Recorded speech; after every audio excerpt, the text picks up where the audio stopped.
예, 안녕하십니까. 방금 소개받은 산업안전연구실 문병두 부장입니다. 제가 오늘 발제 드릴 내용은 이륜차 배달 플랫폼 관련 사회적 이슈 부분입니다. 방금 발제하신 박정훈 위원장께서 말씀하신 내용과 일부 중복되는 부분도 있습니다만, 제가 준비한 자료를 또 자료대로 발제를 드리도록 하겠습니다. 발제에 앞서 여러분들 이해를 돕기 위해 가지고 플랫폼 노동의 개념과 유형, 그다음에 이륜차 배달 플랫폼의 특징에 대해서도 함께 발제하도록 하겠습니다. 예, 먼저 플랫폼 노동의 개념과 유형입니다. 최근 ICT 등 4차 산업혁명 기술 발달과 코로나19 팬데믹으로 인해 디지털 플랫폼을 매개로 노무를 제공하는 산업과 종사자가 급격히 증가하고 있습니다. 이를 우리는 일반적으로 플랫폼 노동이라 하며, 이 노동의 정의는 매우 다양하나 ILO나 OECD 등에서는 온라인을 통해 플랫폼을 이용하여 불특정 조직이나 개인이 문제 해결이나 서비스를 제공하고 보수 또는 소득을 얻는 일자리로 규정하고 있습니다. 이러한 플랫폼 노동은 웹 기반과 지역 기반으로 구분할 수 있으며, 디자인, 마케팅, 번역, 데이터 레이블링 등 노무 제공이 온라인상에서 이루어지는 노동을 웹 기반이라 합니다. 반면에 숙박이나 운송, 배달, 가사 서비스, 심부름 등 오프라인 호출형 작업으로 서비스가 특정 지역에서 이루어지는 플랫폼 노동을 지역 기반이라 합니다.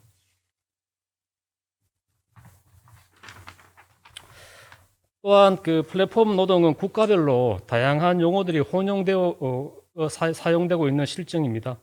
긱 노동이라 하기도 하고 온디맨드 노동, 크라우드 워크, 디지털 노동 등으로 사용되기도 합니다. ILO 등에서는 플랫폼 노동을 일터로부터의 유해 환경이나 일생활 균형 등에 있어 자유롭고 비공식 경제의 일이 공식 부분으로 전환, 노동시장 진입 장벽을 낮추고 노동 참여를 촉진하는 긍정성과 비표준적 계약 및 산업안전보건관리 허점, 사회보험 미적용, 고용조건이나 종사자 안전에 아무런 제도적 적용을 받지 못하는 부정성을 함께 지적하고 있습니다. 때문에 기존 법률 재개정이나 사회협약 또는 분쟁 해결 기구, 공정거래 및 표준계약, 사회보험, 안전과 건강, 교육훈련 등의 정책 필요성을 제기하고 있습니다. 다음으로 이륜차 플랫폼의 배달 플랫폼의 특징입니다. 2010년 이후 음식점 소속 배달원이 직접 배달하는 방식에서 주문 중개 및 배달 대행 플랫폼이 등장하면서 플랫폼을 이용한 주문 및 배달 방식으로 급격히 변화하고 있습니다. 이는 기존 구조에서 배달 부분이 빠르게 아웃소싱되어 배달 종사자 역시 플랫폼 경제로 빠르게 이동되고 있음을 의미합니다. 오른쪽 그림에서와 같이 고객이 배달의 민족, 요기요, 배달통, 쿠팡이츠 등으로 대표되는 주문 중개 앱사를 통하여 음식을 주문하게 되면 음식점에서는 가맹 계약을 하고 있는 배달 대행 앱사를 호출하게 되고, 배달 대행 앱사와 위탁 계약을 체결하고 있는 배달 대행 업체의 라이드가 음식을 픽업하고 배달하는 방식이 현재의 플랫폼 배달 방식의 대표적인 유행이라 할 수 있겠습니다. 보시다시피 배달 대행에 있어 이해관계자는 고객, 주문 중개 앱사, 음식점, 배달 대행 앱사, 배달 대행 업체, 라이드 등으로 아주 매우 복잡한 구조로 이루어져 있습니다.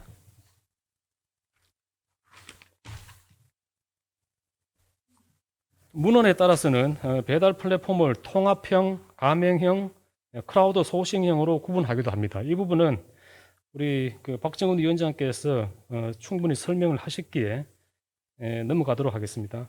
아마 이제 클라우드 소싱형 같은 경우에는 전문 라이더들이 배달을 하는 형태가 아니고요. 학생이나 가정주부 등 일반인에게 배달을 위탁하는 형태입니다. 운송 수단 또한 이륜차가 아니라 전동 킥보드라든지 자전거, 도보 등 다양한 형태로 배달이 이루어지고 있습니다.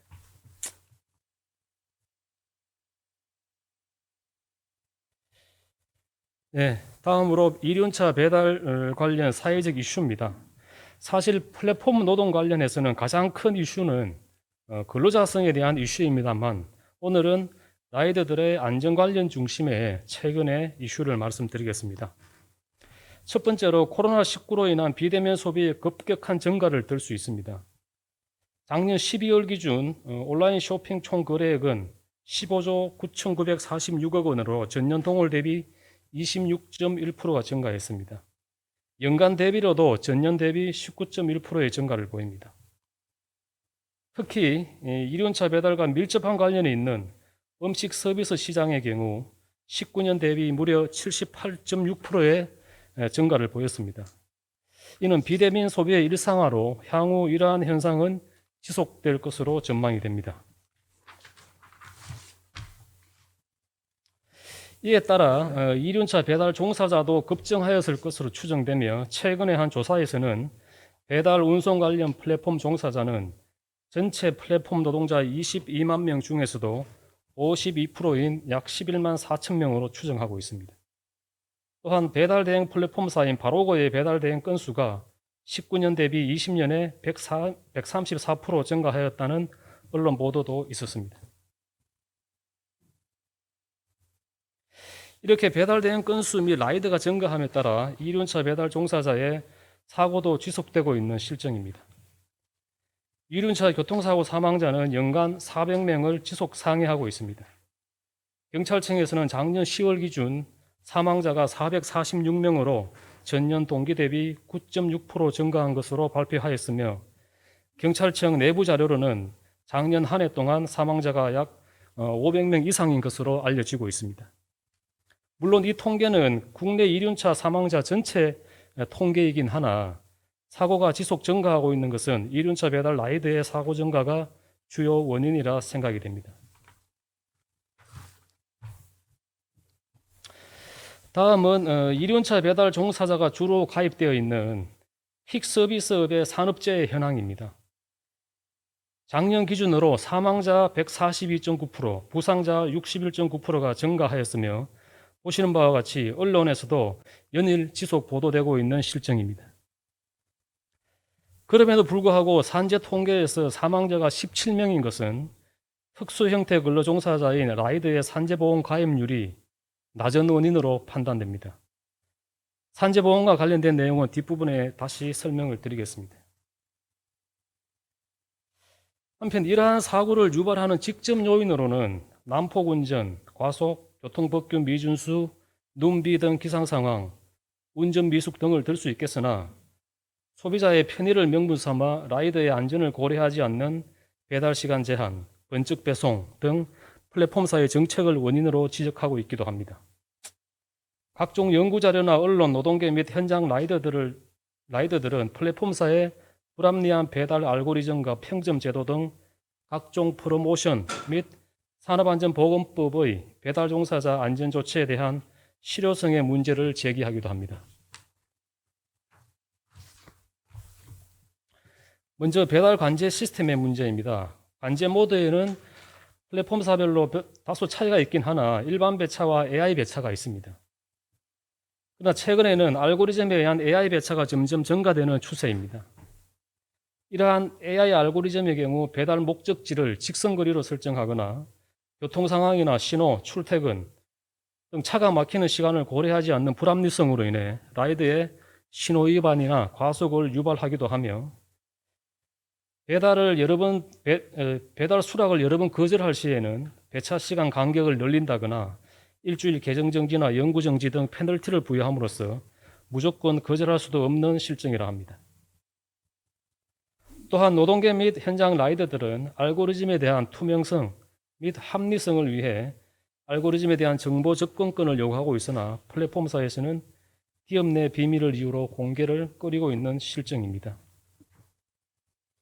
그러나 한편 최근 민주노총 서비스연맹과 배민라이더스는 단체 협상을 통해 AI 모드를 우선 배차하지 않기로 했지만 알고리즘에 의한 배달 시간 책정의 불합리성과 사고 발생 위험 측면에서의 논란은 향후에도 계속될 것으로 예상이 됩니다. 보시는 화면은 직선 거리로 설정한 배달 시간이고 오른쪽 그림은 일반 내비게이션 소요 시간인데요. 차이가 나는 걸 알 수 있고 이 부분은 우리 박정훈 위원장께서도 지적을 해주셨습니다. 또한 라이드의 과속과 신호 위반을 플랫폼사의 프로모션을 원인으로 지목하기도 합니다. A사의 경우 등급제와 스케줄 제도, 즉 등급에 따라 피크 시간대의 배달 스케줄에 대한 선택 우선권을 부여한다든지 B사의 성과급과 고객의 따봉과 역따봉에 의한 평점 제도로서 라이더들이 평점을 잘 받기 위해 알고리즘이 지시하는 배달을 수행할 수밖에 없는 실정으로 보입니다. 또한 언론 보도에 따르면 태풍이나 폭설 시 배달할 경우 인센티브나 수수료를 더 주는 경우도 있는 것으로 보입니다.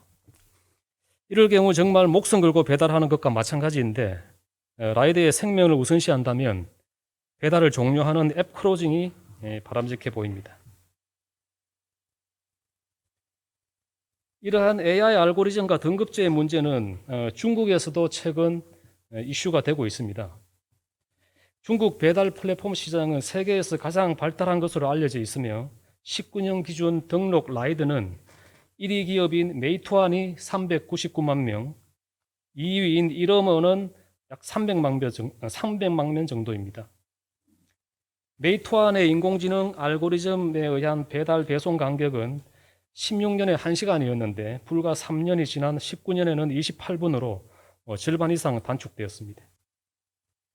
또한 보통 라이더로부터 시내 라이더까지 7개의 등급으로 라이더 등급을 분류하여 각 등급에 따라 건당 수수료를 달리함으로써 라이더 스스로를 착취하고 있다고 분석하고 있습니다.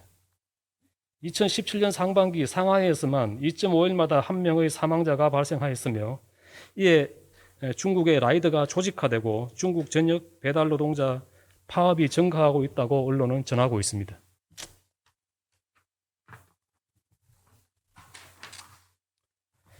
다음은 배달 종사자 안전조치에 대한 실효성 문제입니다.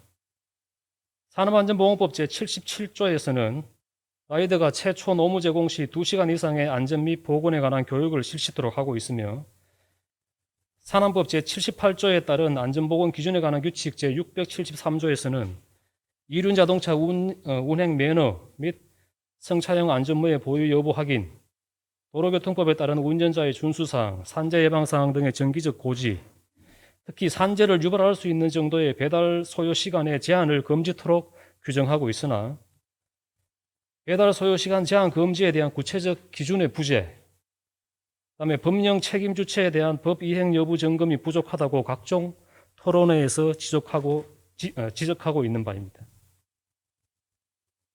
그럼 법령 내용으로서 넘어가도록 하겠습니다. 다음 이슈로는 산재보험 제도 개선 및 보험료 지원에 관한 내용입니다. 라이더의 산재보험은 노동자성에 대한 문제와 직결됩니다. 즉, 근로자성이 인정되면 산재보험은 사업주 부담에 의해 당연 가입되지만 현재 라이더는 산업재해보상보험법 제125조 특수형태 근로종사자에 대한 특례 및 고용부 고시에 의해 퀵서비스 기사의 전속성 기준을 적용받고 있습니다. 즉 주로 하나의 사업자로부터 배달 업무를 의뢰받고 의뢰받은 배달 업무가 월 97시간 이상이거나 116만 4천 원의 소득 기준을 충족해야만 특구로서 산재 가입이 가능합니다. 이때 산재보험료는 사업자와 라이더가 50%씩 부담하게 되며 금년 기준 월 13,810원입니다. 이마저도 라이더가 희망할 경우에는 적용제외 신청이 가능하기에 산재보험 가입률이 낮은 원인이기도 합니다. 최근 배달 라이더의 산재보험 가입률 실태조사에서는 약 40%의 라이더만 산재보험에 가입하고 있다고 보고되고 있으며 이는 산재보험 가입의 임의성, 사업자의 강요 및 해유, 보험료 부담 등에 기인한 걸로 분석되고 있습니다. 이에 노동계에서는 산재보험 적용제외 및 전속성 기준의 폐지, 제도의 적극적 안내, 보험료 지원 등을 요구하고 있는 상황입니다. 다행히 최근 산재보험 적용 제외 신청 사유를 제한하는 산업재해보상보험법이 3월 23일 입법 예고되었으며 주요 내용은 아래와 같습니다. 전속성 기준 폐지 또한 금년 내 구체적 방안이 나올 것으로 예상되며 경기도에서는 3월 18일 라이더의 산재보험료의 90%를 최대 1년간 지원하는 협약을 체결하였습니다. 상기와 같은 정책 지원으로 인해 향후 배달 라이더의 산재 가입은 현재보다 더 증가할 것으로 예상이 됩니다. 다음 이슈로는 플랫폼 종사자 보호를 위한 입법 및 정책 논의가 활발하다는 것이며 주요 내용은 아래와 같습니다.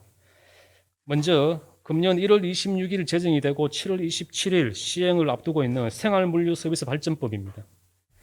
동법에서는 이륜차 배달을 수화물 배송 대행 서비스 사업으로 규정하고 인증제도의 도입, 인증사업자에게 부가세 감면 등 일정 혜택을 부여하고 있습니다. 하지만 이러한 인증제도는 재량 규정으로서 노동계에서는 인증제의 요건이 서비스 사업자에게 의무가 되어야 한다고 주장하고 있습니다. 다음으로 금년 3월 18일 장철민 의원이 대표 발의한 플랫폼 종사자 보험 및 지원 등에 관한 법률안입니다. 주요 내용은 서명계약서 체결, 계약의 변경 및 해지 시 사전 통보, 안전과 건강 등입니다만 노동계에서는 근로기준법 등 기존 노동법 체계에 포함하여 라이더를 보호할 것을 주장하고 있습니다. 또한 배달 노동자를 포함하는 필수 노동자 보호를 위한 입법이 국회 환노위 주도로 진행되고 있으며 그간 경사노위 배달업종 분과위원회, 4차 산업혁명위원회 배달종사자 안전망 TF, 대통령 직속 일자리위원회에서 플랫폼 노동 및 배달종사자 보호를 위한 논의가 진행되었습니다. 또한 작년 12월에는 관계부처 합동으로 이륜차 음식배달 종사자 보호 가이드라인을 발표하였으며 작년 9월 지자체로는 처음으로 경기도가 플랫폼 노동자 지원 조례를 제정한 바 있습니다.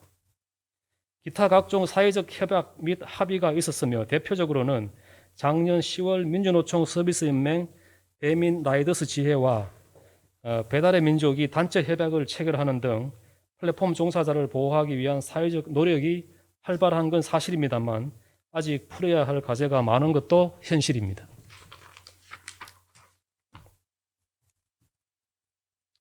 그 핵심 과제 중 하나로서 플랫폼 종사자의 노동자성에 대한 논란이며 국내를 막론하고 플랫폼 노동의 주요 쟁점이 되고 있습니다. 이 노동자성이 중요한 이유는 근로자 지위가 부여됨으로써 근로기준법, 산업안전보건법, 산재보험법, 노동조합 관련법, 최저임금, 근로계약 등 노동과 관련되는 모든 법률이 전면적으로 적용되기 때문입니다. 이에 노동계 및 라이더들은 출근과 퇴근, 업무 배당, 강제 배차 등이 플랫폼사의 알고리즘을 기반으로 관제되고 GPS를 통한 실시간 위치 파악 및 이동 동선의 통제, 단톡방을 통해 업무에 대한 구체적인 지휘, 감독, 통제 등을 이유로 근로자성 인정을 요구하고 있으나 플랫폼사에서는 프로그램만 제공할 뿐 실질적 사용자 위치가 아니라며 논의에 소극적인 상황입니다. 향후 이 문제 또한 지속적인 사회적 논란이 예상됩니다. 여기까지 이륜차 배달 플랫폼에 대해 안전 분야 중심으로 사회적 이슈를 살펴보았습니다. 향후 과제로는 안전보호구라든지 안전교육, 배달 시간, 정기적 고지 등 산안법 관련 기준 준수와 플랫폼사와 배달 대행업체의 안전조치 사항 등 라이더 안전에 관한 실태조사를 통해 산재 예방 정책 수립의 기초 자료로 활용해야 될 것으로 생각되며 또한 라이더 보호를 위한 정책 실효성 강화 측면에서 플랫폼사와 배달 대행업체의 법 준수에 대한 근로감독을 강화하고 사고 발생 시 중대재해 조사를 실시하여 관련 데이터를 축적하는 한편 안전 배달을 위한 합리적 배달 시간 산정 기준을 정립함으로써 라이더 보호를 위한 정책 실효성을 강화하여야 할 것으로 사료됩니다. 이상 제 발제를 마치겠습니다.